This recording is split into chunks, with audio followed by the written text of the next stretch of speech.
한 주간 동안 안녕하셨습니까? 7월 15일 온라인 수요 예배로 함께하는 시간입니다.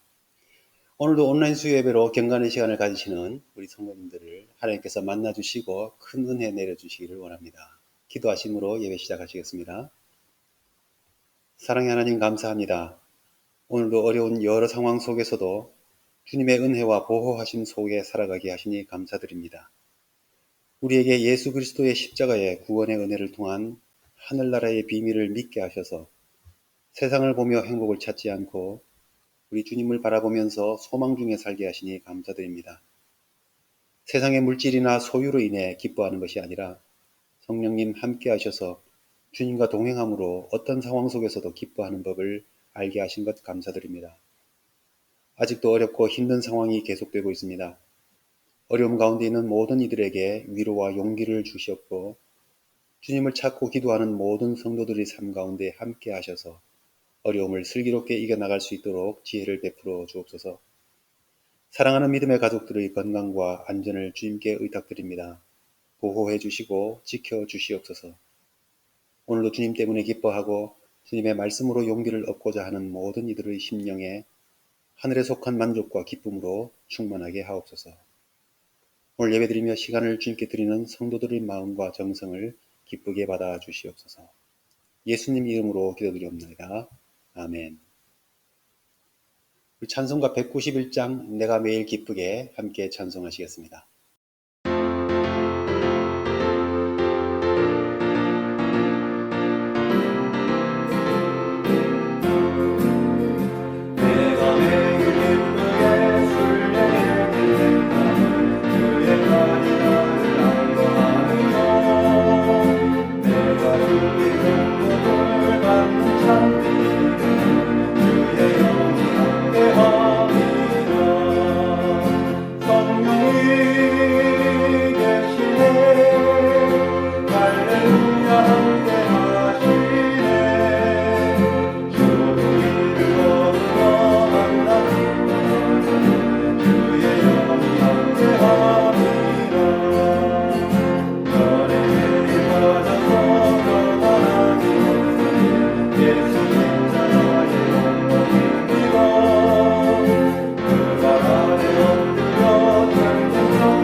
오늘 우리에게 주신 하나님 말씀은 전도서 11장 1절부터 6절까지의 말씀입니다.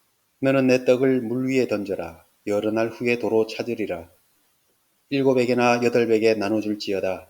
무슨 재앙이 땅에 임할는지 알지 못함이니라. 구름에 비가 가득하면 땅에 쏟아지며 나무가 나무로나 북으로나 쓰러지면 그 쓰러진 곳에 그냥 있느니라. 풍세를 살펴보는 자는 파종하지 못할 것이요 구름만 바라보는 자는 거두지 못하리라.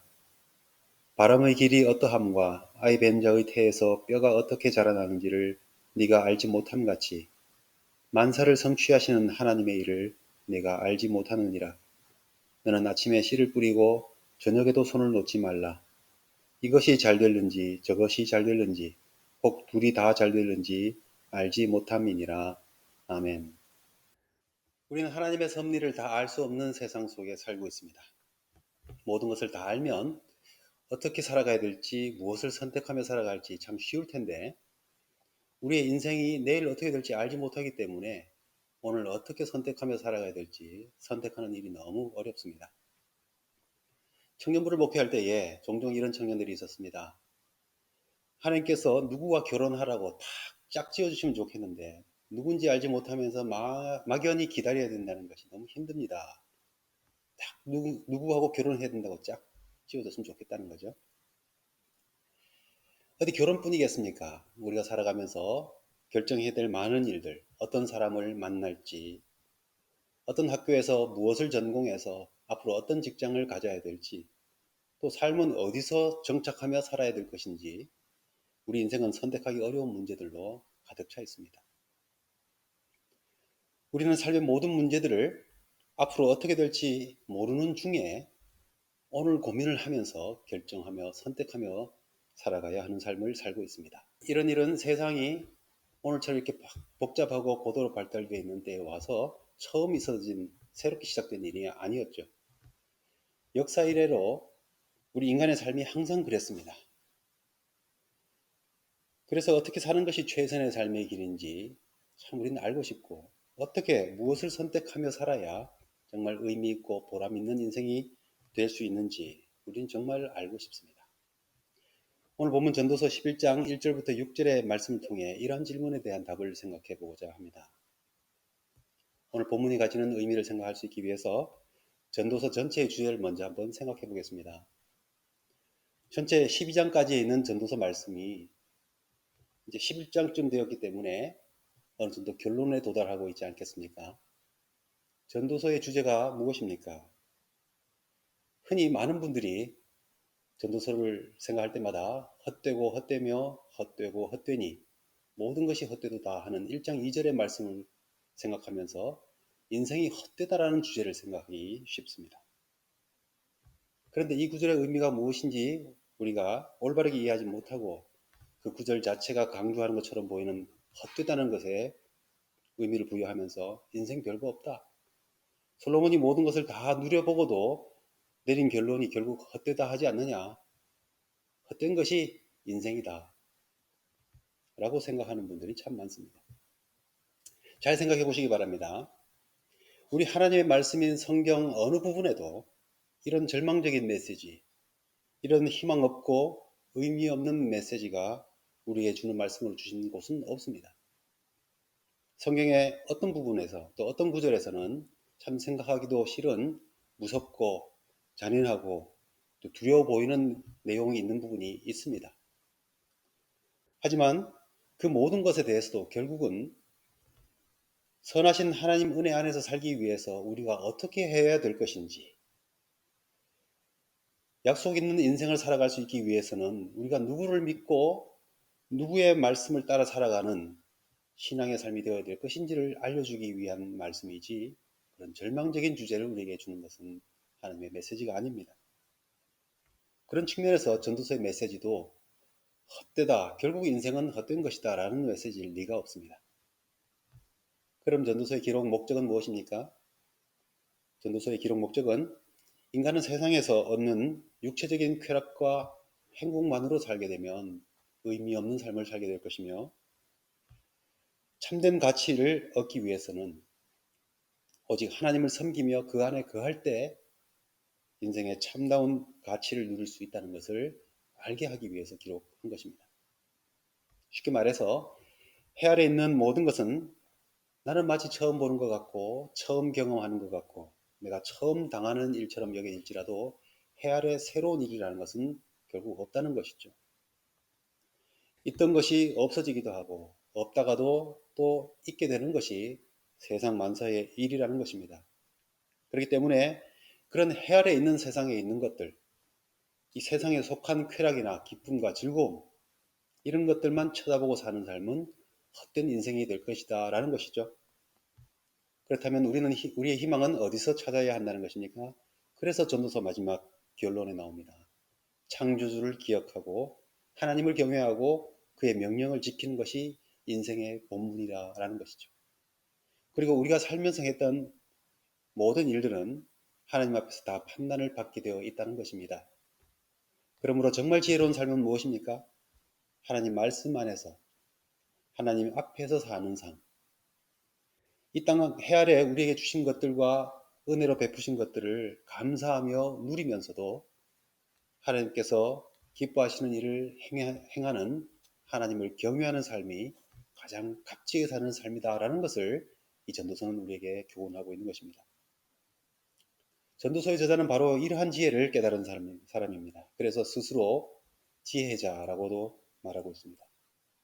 인생의 참된 의미는 하나님 안에서 찾아야 한다는 말씀이고, 그리고 우리는 궁극적으로 하나님 안에서만이 인생의 참 즐거움을 얻을 수 있다 하는 것입니다. 그래서 전도서는 헛되고 헛되다라고 인생의 깊은 허무의 탄식으로 시작하지만 삶의 허무함을 깊이 깨달았던 지혜자가 인생의 허무함을 극복할 수 있는 유일한 길이 곧 하나님을 경외하는 일임을 마지막에 깨닫고 사람들에게 하나님을 경외하는 삶을 살라고 권면하고 있는 것입니다. 이런 전도서 말씀의 맥락 속에서 오늘 본문은 구제에 관한 교훈의 말씀이라는 제목으로 많이 이야기되고 있습니다.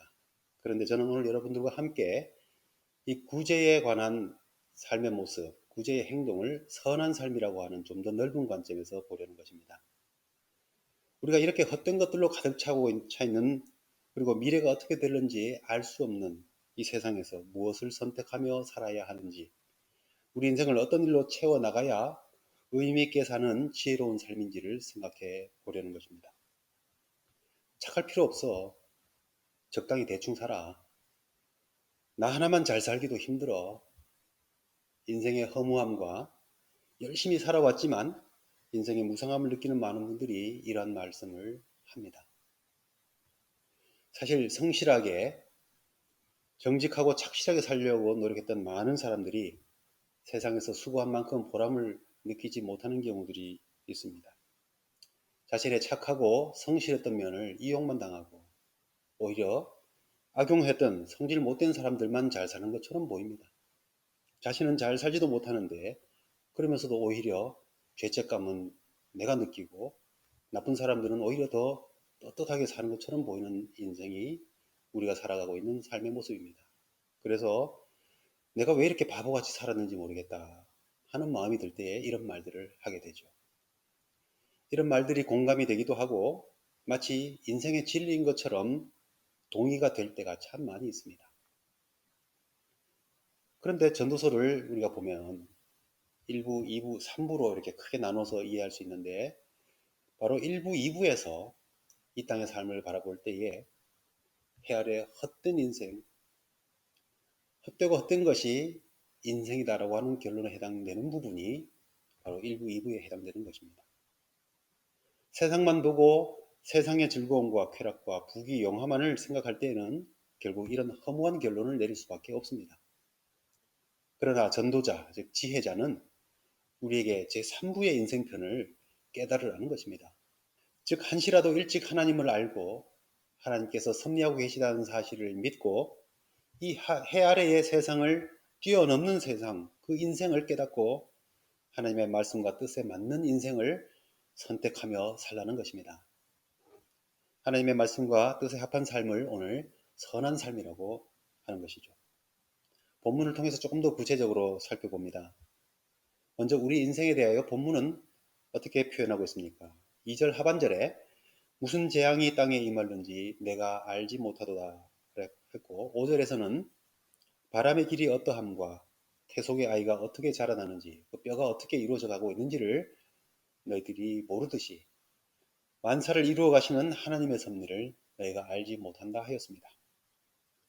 한치 앞을 모르는 것이 우리 인생이라는 것이죠. 원래 새해 맞이할 때만 해도 2020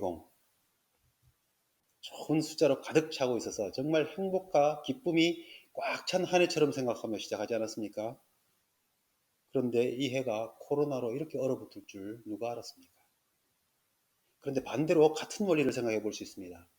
지금은 끝날 기미도 보이지 않고 꽉 막혀 있는 것처럼 보이면서 예전처럼 서로 왕래하는 일도 함께 만나서 모여서 놀기도 하고 같이 음식도 나누고 예배 드리고 했던 그런 시절이 다시 올 것처럼 보이지 않는 이 시기가 다시 다 회복되어서 전처럼 아니 그 이상으로 더 행복한 모습으로 돌아오게 될런지 또 누가 알겠습니까? 이렇게 미래를 내다보지 못하는 인생에서 우리는 어떻게 사는 것이 지혜로운 삶이겠느냐 하는 것입니다. 특별히 우리는 하나님을 믿는 신앙인입니다. 그런데 우리가 하나님을 믿는다 해도 하나님께서 내 인생의 이 세상에 우리 과정과 우리 교회에 어떻게 하고 계시는지를 다 알 수는 없습니다. 하나님의 섭리를 잘 알지 못하는 인생에서 어떻게 사는 것이 믿음으로 사는 참된 인생이냐 하는 것입니다. 오늘 본문에서 다 알 수 없는 인생에서 헛되어 보이는 이 세상 속에서 우리가 끝까지 힘써야 할 선한 일에 대하여 이렇게 말씀합니다. 1절에서 너는 내 떡을 물 위에 던져라. 2절에서 7에게나 8에게 나누어 줄지어다. 또 6절 말씀에서 너는 아침에 씨를 뿌리고 저녁에도 손을 놓지 말라 이렇게 말씀합니다. 1절 말씀에 대한 해석이 여러 가지 해석이 있는데 그 중에 오늘 말씀을 이해하는 데 도움이 되는 쉬운 해석이 있습니다. 애굽에는 나일강이라는 큰 강이 있죠. 사람들은 나일강이 범람할 때에 크게 넘쳐날 때에 배를 타고 강에 가서 곡식 씨앗을 강물 위에 뿌렸다 합니다.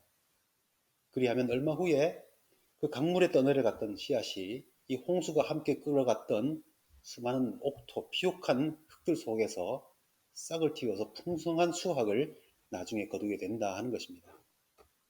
이 말씀은 아마 그러한 농경 방식을 생각하면서 기록한 말씀일 것이다 라는 해석이죠. 그 외에 여러 가지 해석이 있습니다만은 어쨌든 이 넘치는 강물, 범람하는 강물처럼 어떻게 될지 알지 못할 것 같은 그 상황 속에서도 씨앗을 뿌리는 일을 해야 뒤에 수확을 얻을 수 있는 일을 우리가 기대할 수 있다 하는 것입니다. 농부는 씨앗을 뿌리지 않고서는 수확을 기대할 수가 없는데 어떻게 될지 알지 못하는 상황 속에서라도 씨앗 뿌리는 일을 해야 한다 하는 것입니다. 또한 선한 일을 누구에게 몇 명에게나 하라고 말씀합니까? 7이나 8에게 나눠주라 했습니다. 숫자 그대로 7명, 8명이 아닙니다. 성경에서는 이런 표현을 쓸 때에 예수님께서 사람들에게 내 용서를 7번씩 70번이라도 해라 라고 하실 때에는 끝까지 계속해서 해주라 하는 말씀으로 보는 것처럼 될 수 있는 한 많은 사람들에게 열심히 하라는 말씀인 것이죠. 끝까지 계속 할 것을 강조하는 말씀입니다. 선한 일을 한두 번 몇 사람에게 하고는 이 정도면 됐어 라고 하지 말고 할 수 있는 한 많이 또 많은 사람에게 계속해서 하라 하는 말씀입니다. 또한 아침에는 아침대로 저녁에는 저녁대로 해야 할 일을 하라고 하는 말씀입니다. 아침부터 저녁까지 일하는 농부의 삶에 우리의 짧은 인생을 비추어 주는 말씀입니다. 우리는 젊을 때 열심히 일하고 나이가 들면 편히 놀며 쉬어야지 하는 꿈을 꾸겠지만 오늘 말씀은 젊을 때에 해야 할 일, 또 할 수 있는 일이 있고 나이가 들면 나이 들었을 때에 할 수 있는 일을 또 해야 하는 일이 있다는 것이고 그런 해야 할 일, 또 할 수 있는 일들을 멈추지 말고 일생 동안 게으르지 않고 부지런히 살라고 하는 말씀입니다. 우리가 왜 이런 삶을 살아야 하는 것입니까? 왜 이런 선한 일을 가능한 한 많은 사람들에게 일생에 걸쳐서 꾸준히 해야만 하는 것입니까? 왜 우리가 아침부터 저녁까지 우리의 전 인생을 꼭 열심히 꼭 성실하게 살아야 하는 것입니까? 2절에서 무슨 재앙이 이 땅에 임하는지 내가 알지 못함이니라 하였습니다. 3절에서 구름에 비가 가득하면 땅에 쏟아지며 나무가 나무로나 북으로 쓰러지면 그 쓰러진 곳에 그냥 있느니라 라고 했습니다. 한번 쓰러진 나무가 그 상태 그대로 있는 것처럼 때를 알지 못하고 예상치 못한 재앙이 임하게 될 때에는 우리가 몸을 가누지 못하고 쓰러지게 되고 스스로는 일어날 수 없는 것 같은 그런 상황을 누구나 만날 수 있다 하는 것입니다. 선한 일을, 결실을 얻을 수 있는 일을 할 수 있는 때에 해야 한다는 것입니다. 나중에 아무것도 얻을 수 없게 되었을 때에 그때 열심히 할 걸, 그때 좀 심고 뿌릴 걸 후회하면 무슨 소용이 있겠습니까? 인생의 마지막 하나님 앞에 서게 되었을 때에 그때 좀 더 하나님 기뻐하시는 일들을 좀 할 걸, 그런 후회하는 인생을 살 수는 없는 것이죠. 우리는 언제 어디서 닥칠지 모르는 재난에 항상 노출되어 있는 연약한 인생입니다. 재난이 임하면 피할 수도 없고 또 그 재난으로 인해 한번 넘어지면 스스로 일어서기도 힘든 연약한 인생이 우리의 모습입니다. 우리가 이렇게 불확실한 인생 앞에서 가만히 손 놓고만 있을 수는 없는 것 아니겠습니까? 사절 말씀에 풍세를 살펴보는 자는 파종하지 못할 것이요 구름만 바라보는 자는 거두지 못할 것이라 하였습니다. 불확실한 것만 바라보고 미래가 어떻게 될지 모른다는 것만 생각하고 뭐가 어떻게 될지 모르는데 뭘 할 수 있느냐고 가만히 있으면 씨를 뿌릴 수도 없고 결국 거둘 수도 없다 하는 것입니다.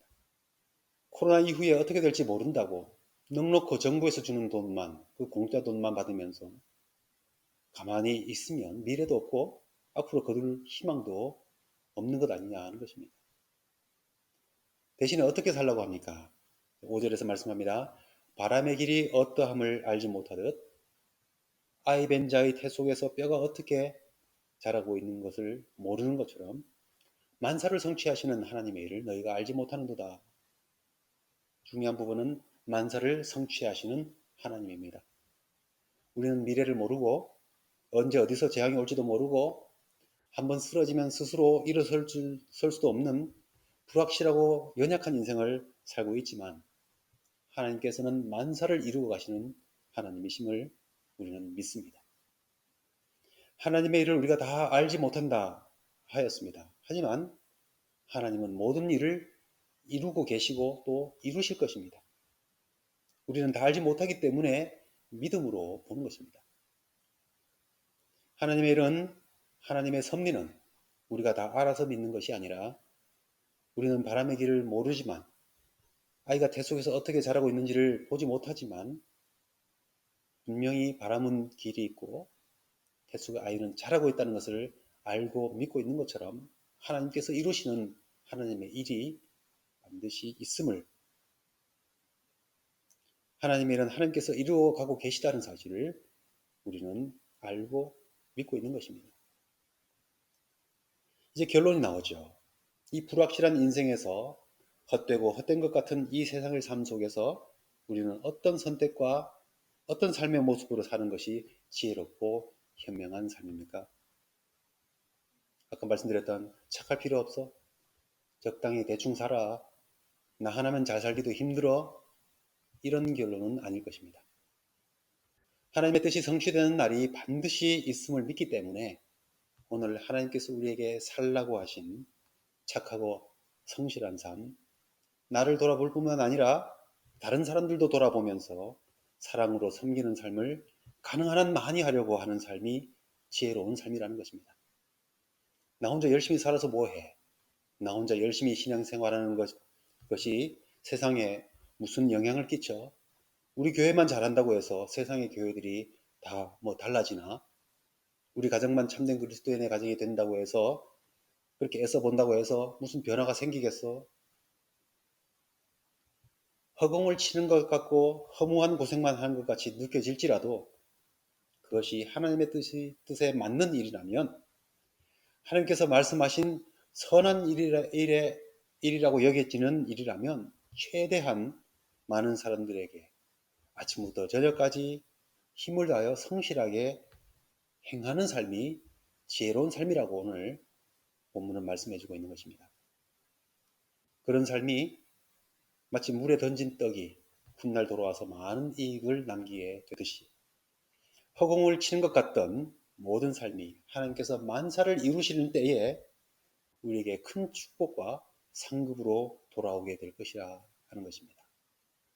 참으로 어려운 시기를 지내고 있습니다. 앞으로 어떻게 될지 아직도 모르는 불확실한 시대를 살고 있습니다. 삶과 죽음이 그리 멀지 않다 하는 것을 우리가 보면서 인생이 참 헛돼 보이는 그런 시대를 보내고 있습니다. 그럼에도 불구하고 해 아래 세상만 쳐다보지 않습니다. 하나님의 때와 섭리를 믿기 때문에 모든 일에 있어서 모든 사람들에 대하여 교회와 공동체를 대하는 모든 일에 있어서 모든 선한 일에 대하여 해 위에 하나님을 바라보면서 때를 얻든지 못 얻든지 선한 일에 힘을 다하며 기회가 있는 대로 그 기회를 이용하여서 선한 열매를 거두는 삶을 살아가는 것이 지혜로운 삶인 것이죠. 전도서 마지막 구절입니다. 이래 결국을 다 들었으니 하나님을 경외하고 그의 명령을 지킬지어다. 이것이 모든 사람의 본분이니라. 오늘 말씀 생각하시면서 우리의 주어진 모든 시간 속에 가장 현명하고 지혜로운 삶을 선택해가는 우리 모두가 될 수 있기를 바랍니다.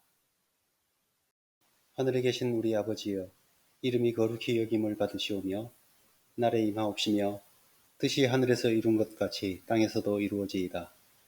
오늘날 우리에게 일용할 양식을 주옵시고 우리가 우리에게 죄 지은 자를 사하여 준 것 같이 우리 죄를 사하여 주옵시고 우리를 시험에 들게 하지 마옵시고 다만 악에서 구하옵소서. 대개 나라와 권세와 영광이 아버지께 영원히 있사옵나이다. 아멘.